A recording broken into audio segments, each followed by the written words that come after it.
전국 초등교사 노조 대변인이 연결돼 있습니다. 대변인님 나와 계시죠? 네, 안녕하세요.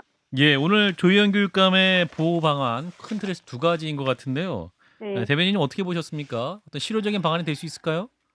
교사들이 소송 지원을 강화한다는 것은 환영할 만하지만 민원 예약 시스템이나 민원실 CCTV 설치 같은 것은 악성 민원을 차단을 원하는 교사들의 요구에 부응하기는 음. 미흡한 점이 있어서 조금 아쉬운 생각이 듭니다. 아, 그런가요? 그러니까 앱을 네, 통해서 면담을 사전에 예약한다. 그리고 네. 직접 대면하지 않고 일단 챗봇 AI로 문제가 있을 때 답변을 하게 하면 그래서 바로 선생님들에게 오는 그건 좀 막을 수 있기 때문에 1차 좀 도움이 될 수 있을 것이다라고 말을 하던데. 챗봇이 얼마나 활약을 할지 짐작이 안 돼서 섣불리 말하기는 어려운데요. 예, 예. 현장 교사들은 새로운 시스템보다는 기존의 교사들이 사용하고 있는 나이스 시스템을 통한 민원 음. 접수, 음. 이렇게 민원 창구를 통일해 나가는 것도 새로운 앱이라든지 이런 게 너무 많이 난립하면 그걸 아하. 적응하는 것도 좀 어렵기도 하고요. 아하. 그리고 이런 민원 응대에 있어서 교사 개인이 지금까지 감당해왔던 것을 음. 학교장이 책무성을 좀 강화해서 함께 책임을 져야 되는 그런 부분은 좀 간과하고 있는 게 아닌가라는 생각도 들었습니다. 학교장의 책임이요? 네. 아, 어떻게 책임을 져야 될까요? 학교장이? 민원이 제기됐을 때 그 예. 민원의 성격에 따라서 어허. 교사가 직접 아이들 학습 지도나 생활 지도에 관련된 부분은 분명히 알아야 될 것들이 있겠고요. 예. 그게 아닌 것들은 어느 정도 단순 민원 같은 경우에는 바로 응답을 해준다든지 음. 아니면 그 민원의 성격에 따라서 이거는 악성 민원이다라고 생각이 되면 음. 학교장이 직접 그 민원인을 응대를 한다든지 그런 부분이 좀 더 필요할 것 같습니다. 사실상 교장이 원래 그런 일을 해야 되는 거잖아요. 관리직이지 않습니까? 그런데 예. 이게 교장 개개인에 따라서 많이 다르긴 한데 음. 교사들이 느끼기에는 음. 전반적인 분위기는 학교장이 책임진다기보다는 이게 교사 개인의 문제로 치부하는 경우가 훨씬 많습니다. 그래서 우리나라처럼 뭐 장유유설가라고 할까요? 뭐 30대, 20대 이런 교사들이 "자, 교장 선생님 네. 알아서 좀 해 주세요." 이렇게 말을 하는 것도 시스템이 안 돼 있으면 음. 굉장히 네. 어렵기도 하겠어요. 음. 네. 그렇습니다. 제 아이가 인제 서울 시내 초등학교 다니고 있는데 저희 집도 보면 하이 클래스 하이톡을 이용하더군요. 그걸 보면은 네. 일정 시간 외에는 또 연락을 하실 수 없게 돼 있기도 하고 네. 예, 또 채팅을 통해서 인제 할 수 있도록 하고 직접 선생님 번호는 모르는 상황이라고 얘기를 하더군요. 네. 그렇게 되면 좋은데 예예. 근데 그 학부모님들이 급한 연락 같은 경우에 "왜 선생님 번호를 안 알려주냐." 이런 항의도 아하. 아, 많거든요. 부모님들이 직접적으로 "빨리 네. 번호를 알려달라. 무슨 자꾸 네. 앱을 그렇게 쓰라고 항의도 하냐." 많이 하십니다. 네. 아하, 그렇군요. 그러면 이렇게 인제 아예 공식적으로 이렇게 하게 되면 또 정작 또 알려달라고 하면 또 알려주지 않을 수 없는 그런 상황도 있겠군요, 선생님들 입장에서는. 그죠? 그렇기도 하죠. 네. 음. 특히 지난 코로나 시국에서는 예. 급한 연락이 많았었기 때문에 예. 원치 않게 뭐 연락처가 노출되는 경우도 많았고 선생님들이 음. 자진해서 알려드리는 경우도 있었는데 음. 지금은 또 그때랑 상황이 다르니까 음. 나이스 행정 시스템이라든지 그런 걸 통해서 충분히 학부모님들과 소통할 수 있을 거라고 봅니다. 음. 그리고 이제 교권보호위원회 별도로 분쟁조정위원회를 설치하겠다라고도 했는데 선생님 이 네. 부분은 어떻게 보십니까? 분쟁조정위원회. 분쟁조정위원회가 무엇을 할 수 있는지 모르겠네요.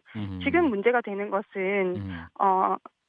교사를 정서적 학대로 아동학대 신고를 하는 건데 예. 정서적 학대의 모호함이나 광범위함은 그대로고 그리고 아동학대 정황이 의심되는 것만으로도 신고가 가능한데 예. 이 법조항이 개정되지 않는 한은 음. 법적인 강제성이 전혀 없는 분쟁위원회가 아하. 교사를 아동학대로 신고하겠다는 학부모로부터 전혀 지켜줄 수 없다고 봅니다. 이제 아동학대 인제 신고 고소를 당할 경우에 인제 소송비를 선지급하겠다라고 한 점은 네. 어떻게 판단하십니까? 그래도 음. 교사들에게 어떤 안전장치 혹은 좀 힘이 되는 조치가 될 수 있을까요?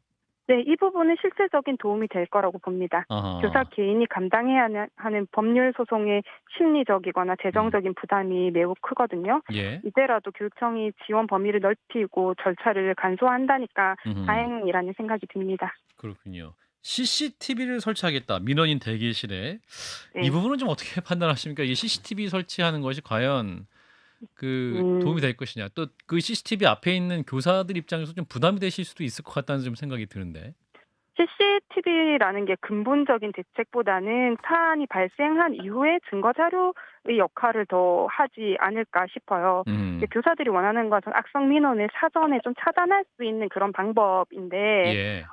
녹음 전화기나 CCTV는 어쨌든 그 사안이 발생하고 난 뒤에 이용을 하게 되는 것이잖아요. 예. 그래서 학부모의 악성 민원, 뭐 이런 게 악성 민원이다. 학교는 이런 역할을 하니까 교사에게 이런 요구를 하는 게 정당하고 이런 거는 옳지 않다. 이런 학부모 교육이라든지 그런 민원을 뭐 제기할 수 없게끔 하는 그런 제도적인 장치가 보완되는 게 더 중요하지 않을까 생각이 들어요.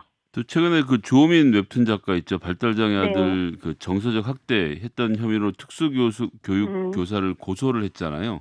네. 뭐 담임 교체를 하려고 얘기를 해보니 경찰을 고발하지 않으면 안 된다. 뭐 이런 이야기를 듣고 했다. 뭐 이렇게도 얘기를 하고 있는데 대변인께서는 이 사안 좀 어떻게 보고 계신지 좀 궁금합니다.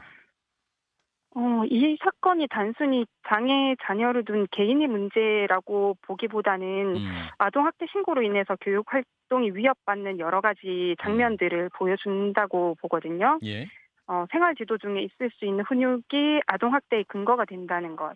그리고 이제 녹음기를 통해서 교육 활동을 녹음하면 사실 그게 뭐 며칠 동안 가방에 넣어 보냈다는데 교육 활동뿐 아니라 뭐 그 순간순간 많은 장면들이 녹음이 됐을 거잖아요. 예. 그런 것들이 교사나 교육 활동을 위축시키는데 사용되는 게 아닌가. 또 녹음기를 넣었다는 것 자체가 학부모의 불신을 보여주는 것이기도 하고요.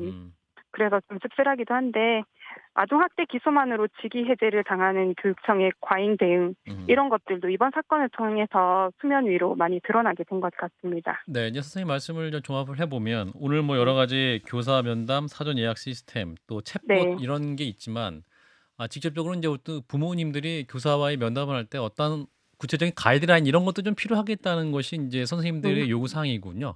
네, 그렇죠. 그러니까 어느 선까지 말할 수 있고 어느 선까지 하는 것이 또 적절한 민원 제기다. 이런 안내가 좀 필요하다는 말씀이네요.